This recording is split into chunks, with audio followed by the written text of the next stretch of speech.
maraming nasaktan. Pero ang sabi ko po, ang OFW hindi po titigil, lalaban hanggang dulo. Dahil alam ko na panalo po ang OFW party list. Ang laban po ito sa mga laylayan. Sana po yung mga nagre-represent, totoo naman nagre-represent. Good morning, ka-coffee, Luzon, Visayas at Mindanao. Magandang araw po sa inyo. Nandito po tayo sa harap ng Korte Suprema dahil meron pong magpa-file ng petisyon dito po mismo sa Korte Suprema para i-challenge itong pulisiya natin sa party list. Marami kasi ang umaabuso dito sa party list system. In fact, ka-coffee, yung mga hindi naman marginalized, sila yung nabibigyan ng silya dahil po sa kanilang yaman, dahil po sa kanilang makinarya. Yan po ay isang unfair para sa marginalized sector sa totoong kumakatawan sa mga sektor na dapat nagkakaroon ng representasyon dyan po sa House of Representatives.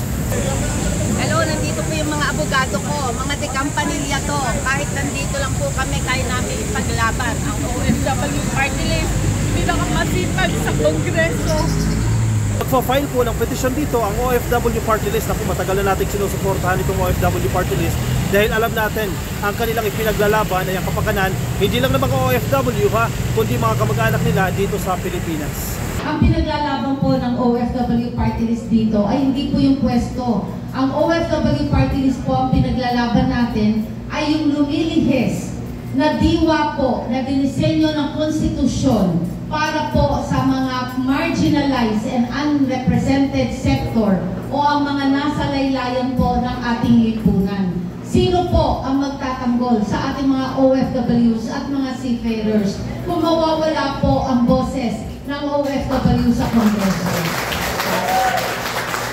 Kung maayos lamang po ang tunay na diwa ng party list, talagang sektor magre-represent sa laylayan, di napakaganda po. Ang kaso, pag wala ka masyadong gagastusin, wala ka masyadong maginarya, na pupunta ka sa ilalim.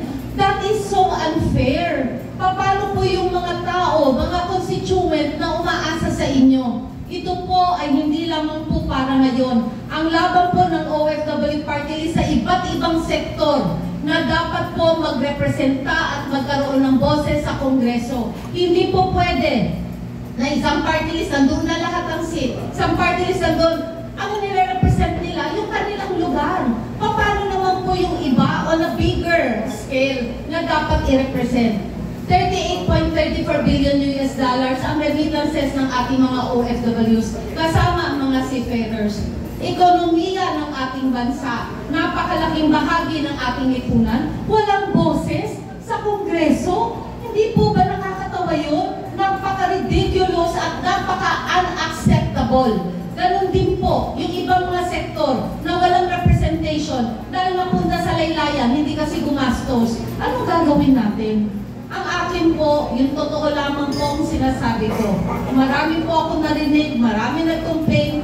Ngayon, nag-iisip na rin sila, pero ang akin po, gusto ko po ngayon, sa panahon ngayon ng OFW party list, ipakita natin na dapat ang Korte Suprema po, hopefully, kami po ay nananawagan sa Korte Suprema, kung kayo po ay naririnig ngayon, dinggin niyo po ang aming pong hiling na nalilihis na po ang diwa ng party list system. Dapat pong ayusin dahil ito po ay dinisenyo ng ating konstitusyon para ipaglaban ang boses ng mga hindi kayang ipaglaban ang kanilang sarili. Ngayon po, may boses na sa Kongreso. Huwag po natin tanggalan ng boses at lugar ang ating mga OFWs, mga seafarers. Napakarami po nilang problema. Ang ibang sektor, napakaraming problema, pero hindi po well distributed sa Kongreso. Dapat po, 63 seats, hindi ko nga po alam bakit pinaninindigan nila ang 63 seats. 64 seats po. Nasa profile po ng Kongreso, 254 district congressman. Ang party list dapat 64. Bakit 63 lang ang nakaupo? Bakit? Hindi po ni round figure para maging 20%, pero sa itaas, round figure po ng round figure.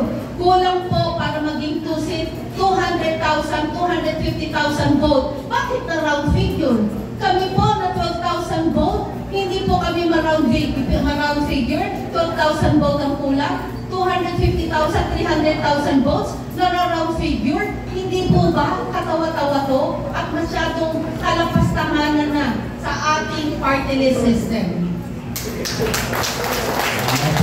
Actually, may punto dito si Congresswoman Marisa Delmar Magsino ng OFW Party List. Kasi kung magkakaroon ng recomputation at maa-identify talaga, teka, mukhang nasobrahan na yung ibinigay natin mga seats doon sa mga nasa itaas, nasa top, kaka-round off nila, no? E di mabibigyan ng chance yung mga hindi nabigyan ng posisyon na irepresenta yung kanilang mga sektor. Kasi tama nga naman, nagiging political na yan, ka-coffee. Kasi tingnan mo yung mga nasa taas, mga political parties siyang mga yan eh. Yung iba dyan, hindi marginalized sector. Diba? Win-win formula, win-win solution ito, i-recompute, i-check, dapat bang bigyan ng 3 silya yan? Baka pwedeng bawasan ng 2, o yung 2 baka pwedeng bawasan ng 1 para maging patas yung distribution.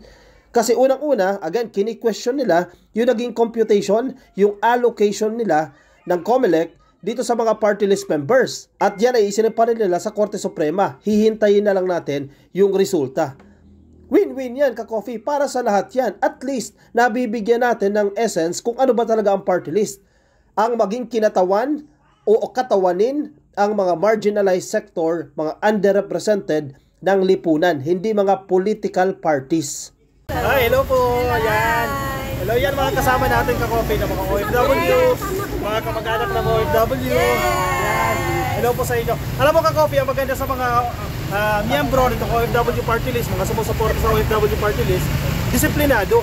Kanina sa rally sa Korte Suprema, hindi ka makakita ng mga sumisigaw, di ba? Kasi galing mismo kay Congresswoman Marisa, huwag kayo mag-alala dahil hindi kami magugulo. Di ba? Pwede ka naman magbigay ng protesta mo eh, nang hindi ka nang gugulo. Malaking bagay yan, ka-coffee. Ayos! May parating lang, correct. May parating lang yung hinaing ng tamang proseso. Ang ating pong pinaglalaban dito ay tunay pong sana wag po natin ihalal ang isang nagpupunwari na siya po ay kinatawan. Pero tutuusin po, wala naman po talaga silang kinakatawan na sektor. Ang sama ng loob ng mga OFWs natin at mga ang kanilang pamilya, tayo pa, ma'am, ang nawala ng boses sa Kongreso. Para meron tayong committee ng healthcare, wala naman tayong doktor. Sino ang magiging boses natin? Tanungin po lahat ng kongresista. Magsasabi po sa inyo, ano po ang ginawa ng OFW Party List.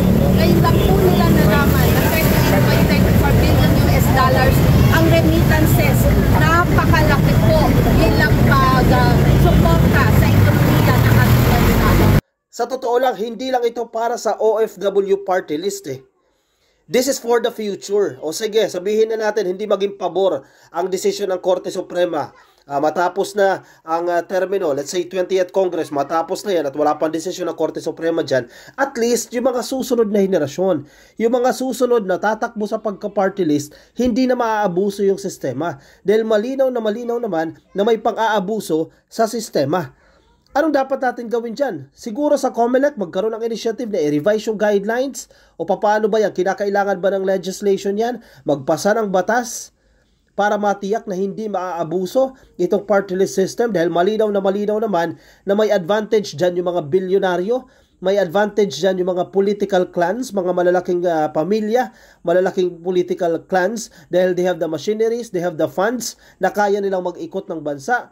Samantala, yung wala mga makinarya na totoong kumakatawan sa sektor, hindi nabibigyan. Halimbawa nga itong OFW Party List. Paano ngayon yan ang mga OFW? Walang kinatawan dyan sa House of Representatives. Napakalaki nga ng contribution sa ekonomiya eh. Ang sinasabi lang ni Kong Marisa, yung contribution niya, yung remittance nito napakalaking ambag sa ekonomiya yan, yet hindi nabibigyan ng representasyon dyan sa House of Representatives. May problematic yan.